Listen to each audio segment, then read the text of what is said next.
শুধু রান্নাবান্না করতে পারলেই সাংসারিক মেয়ে হওয়া যায় না। সাংসারিক মেয়ে তো সে যে তার স্বামীর আয় বুঝে ব্যয় করে। আসসালামু আলাইকুম, কেমন আছেন সবাই? চলে আসলাম ইউটিউব চ্যানেলের রাইস ডায়েরি থেকে আরেকটি নতুন ব্লগ ভিডিও নিয়ে আপনাদের মাঝে। আশা করি আমার এই নতুন ভিডিওটি যারা যেখান থেকে দেখা শুরু করেছেন, দূরে কাছে দেশ ও দেশের বাহিরে, সবাই অনেক বেশি ভালো সুস্থ আছেন। আল্লাহ পাকের অশেষ রহমতে আলহামদুলিল্লাহ আমরা সবাই ভালোই আছি। আজকের ভিডিওটা সকালবেলার কাজকর্ম দিয়ে শুরু করলাম। তো অফ ক্যামেরাতে কিন্তু আমি সব ঘরগুলোকে গুছিয়ে নিয়েছিলাম। সব কিছু গুছিয়ে তারপরে আমি চলে আসলাম ঘরগুলো ঝাড়ু দিতে। তো ঘরগুলো ঝাড়ু দিয়ে তারপরে কিন্তু আমি ঘরগুলোকে মুছে নেব। তো সকালবেলা কিন্তু একটু ঝামেলাই থাকে, সে কারণে কিন্তু তেমন করে আর ভিডিও করাই যায় না। ভিডিও করে সংসারের কাজকর্মগুলো করতে গেলে কিন্তু অনেক বেশি দেরি হয়ে যায়। আর এই টাইমে কিন্তু আমার ছেলেরা ঘর থেকে বের হয়ে যায়, তো ওদের কিন্তু টাইম মতো আমার নাস্তা দিতে হয়। তো নাস্তার ভিডিওগুলো কিন্তু আমি ঠিক মতো করতে পারি না। তো ফাঁকে ফাঁকে যে ভিডিওগুলো আমি করি সেগুলোই কিন্তু আপনাদের সাথে শেয়ার করি। শুধু রান্নাবান্না করতে পারলে যে একটা মেয়ে সাংসারিক হবে এমন তো নয়। তো একটা সাংসারিক মেয়ে কিন্তু তার স্বামীর আয় বুঝে ব্যয় করে। একটা সাংসারিক মেয়ের কিন্তু সব দিকেই খেয়াল রাখতে হয়, ছেলে মেয়ের প্রতি, স্বামীর প্রতি, শ্বশুর শাশুড়ির প্রতি, সংসারের প্রতি। আর আমার সংসার জীবনটা কিন্তু একদম শূন্য থেকে আমি শুরু করেছিলাম। 2টা বালিশ আর একটা তোশক দিয়ে কিন্তু আমার সংসার জীবনটা আমি শুরু করেছি। হয়তো বা এটা গল্পের মতো শোনা যায়, তবে এটাই কিন্তু বাস্তব। তা আমি কিন্তু শূন্য থেকেই সংসারটা শুরু করেছিলাম। আমার ধৈর্য আর বুদ্ধি দিয়ে কিন্তু এ পর্যন্ত আমি আসতে পেরেছি। একটি মেয়ের সংসার জীবনের সবচেয়ে বেশি কি থাকা দরকার জানেন? সেটা হলো ধৈর্য। তো ধৈর্য আর বুদ্ধি যদি না থাকে তাহলে কিন্তু কখনোই একটি মেয়ে সংসার করতে পারে না। কারণ সংসার করতে গেলে কিন্তু অনেক বেশি ধৈর্য ধরতে হয়। আবার সবার ভাগ্য কিন্তু এক হয় না। এক একজনের ভাগ্য কিন্তু এক এক রকম হয়। অনেক মেয়েরা বিয়ের পরে সব কিছুই পেয়ে যায়, আবার অনেক মেয়েরা বিয়ের পর কিছুই পায় না। তো বিয়ের পর তারা নিজের বুদ্ধি দিয়ে আর ধৈর্য দিয়ে কিন্তু সামনের দিকে এগিয়ে যায়। আর যদি একটি মেয়ের বিয়ের পর ধৈর্য আর বুদ্ধি না থাকে তাহলে কিন্তু কখনো তারা সামনের দিকে এগিয়ে যেতে পারে না। তো প্রতিটি মেয়েরই কিন্তু উচিত যে তার স্বামীর আয় বুঝে ব্যয় করা। তবে অনেক মেয়েরাই আছে তার স্বামীর ইনকামের উপর তাকায় না। তারা মনে করে তাদের মন মতোই তারা চলতে পারলে বাঁচে, তাদের বিলাসিতা করতে পারলেই তারা বাঁচে। আসলে কিন্তু এটা ভুল। কারণ প্রতিটি মেয়েরই কিন্তু উচিত তার স্বামীর ইনকামের উপর নির্ভর করে চলা। কারণ যদি প্রতিটি মেয়ে তার স্বামীর ইনকামের উপর নির্ভর করে চলে তাহলে কিন্তু তারা কোনো সমস্যায় পড়ে না। কথাই কিন্তু আছে যে প্রথম ভালো যার শেষ ভালো তার। তবে সংসার জীবনটা যদি আমরা শুরুতে ভালো কিছু দিয়ে করি, সংসার জীবনের শেষটাও কিন্তু আমাদের ভালোই হবে। তবে আমরা যদি একটু বুদ্ধি বা কৌশল দিয়ে সংসার করি তাহলে কিন্তু আমরা সবাই ভালো থাকতে পারি। তো যাই হোক, এখন কিন্তু আমি চলে আসলাম সন্ধ্যার পরে। তো দুপুরবেলায় কিন্তু আর রান্নাবান্নাগুলো আমি শেয়ার করতে পারি নাই, কারণ কাজকর্ম করতে করতে কিন্তু আমার অনেক দেরি হয়ে গিয়েছিল।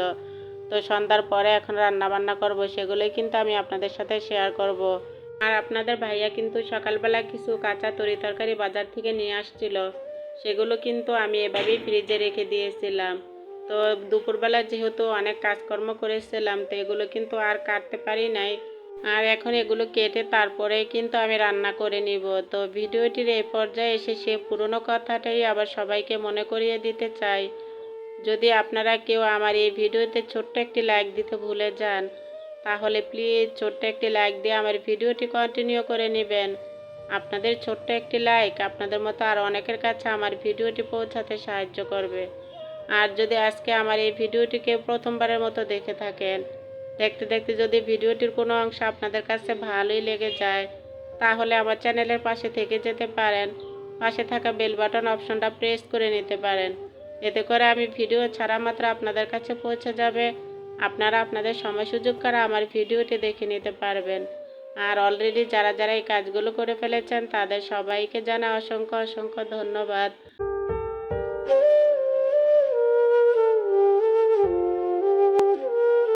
যাই হোক, এখন কিন্তু আমি বরবটিগুলো ভালো করে বেছে কেটে নেব। তো অনেক সময় দেখা যায় বরবটির ভিতরে পোকা থাকে, তো সেগুলো না দেখে কাটলে কিন্তু আর হয় না। আজকে আমি এই বরবটি দিয়ে রুই মাছ দিয়ে রান্না করব আর কচুর লতি দিয়ে জাটকা ইলিশ মাছ দিয়ে রান্না করব। যেহেতু আমি বরবটি তেমন পছন্দ করি না, তবে আপনাদের ভাই আর আমার বড় ছেলে কিন্তু এই তরকারিটা অনেক বেশি পছন্দ করে। আমি নিচে বসে তরকারিগুলো কাটছিলাম আর রাহিনকে কিন্তু খাটের উপরে বসিয়ে দিয়েছি পড়ার জন্য। তো ও কিন্তু আর একা একা পড়তেছে না, অনেকটাই দুষ্টামি করতেছে। তো সামনে কিন্তু ওর পরীক্ষা।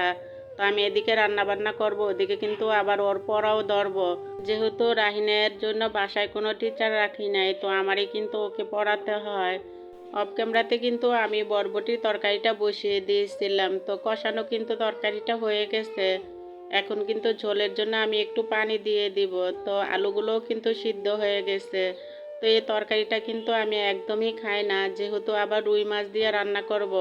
তবে রুই মাছও কিন্তু আমি খাই না, কেন জানি রুই মাছের গন্ধটা আমার একদমই ভালো লাগে না।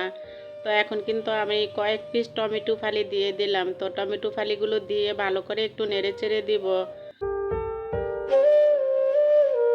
অফ ক্যামেরাতে কিন্তু আমি 2 পদের মাছ ভেজে রেখেছি। তো জাটকা ইলিশ মাছ আর সাথে কিন্তু রুই মাছ ভেজে নিয়েছি।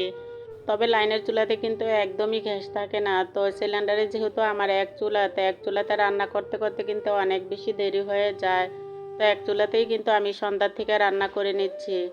আর এখন কিন্তু তরকারিতে পরিমাণ মতো ঝোলের জন্য পানি দিয়ে দিলাম। তো ঝোলের জন্য পানি দিয়ে তারপরে কিন্তু আমি মাছগুলো দিয়ে দিব। বরবটি, আলু আর টমেটো দিয়ে রুই মাছটা রান্না করে নিলাম ছেলেদের জন্য। তো ছেলেরা কিন্তু আর কচুরলতি তরকারি খায় না, যেহেতু জাটকা ইলিশ মাছ ছোট। তো ওই ইলিশ মাছটাও কিন্তু ওরা পছন্দ করে না।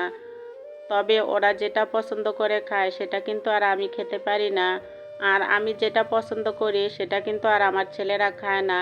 তো ছেলেদের জন্য কিন্তু আমার সব সময় আলাদা করে কিছু না কিছু রান্না করতে হয়। আর শুটকি যেদিন আমি রান্না করি, তবে ছেলেদের জন্য কিন্তু আলাদা করে কিছু না কিছু রান্না করেই নিতে হয়। তো আমার বড় ছেলে কিন্তু শুটকি তরকারি একদমই পছন্দ করে না। তবে শুটকির যে গন্ধটা আছে, তো সেই গন্ধটা আমার বড় ছেলে একদম সহ্য করতে পারে না। তো মেজো ছেলেটা হয়তো একটু খায়, তেমন বেশি কিন্তু খায় না। তো রাহিন তো একদম ছোট মানুষ, ও তো শুটকি একদমই খেতে পারে না। তো যাই হোক, এখন কিন্তু এই যে আমি কচুর লতি তরকারিটা বসিয়ে দিলাম। অফ ক্যামেরাতে কিন্তু আমি কচুর লতিগুলো একটু ভাপ দিয়ে পানিটা ফেলে দিয়েছিলাম। মশলাগুলো ভালো করে কষিয়ে ভাপ দেওয়া কচুর লতিগুলো মশলার ভিতরে এখন দিয়ে দিলাম। তো একটু ভালো করে নেড়েচেড়ে দিব। তো ভালো করে নেড়েচেড়ে হালকা একটু ঝোল দিয়ে দিব।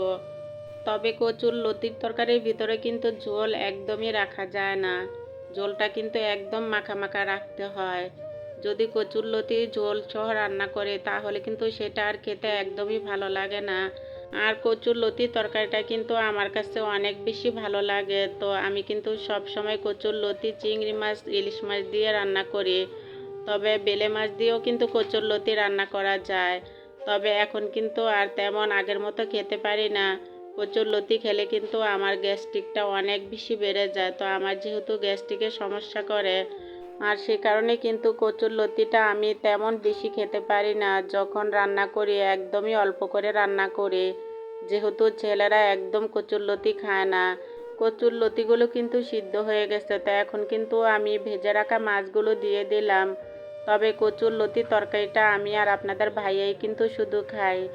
আর এতক্ষণ ধৈর্য ধরে যারা যারা আমার ভিডিওটির সঙ্গে ছিলেন আর আপনাদের মূল্যবান সময়টুকু আমার ভিডিওতে দিয়েছেন, সেই কারণে আপনাদের সবাইকে জানাই অসংখ্য অসংখ্য ধন্যবাদ।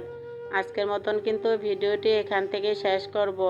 পরবর্তী আরেকটি নতুন ভিডিওর আমন্ত্রণ জানিয়ে রাখলাম।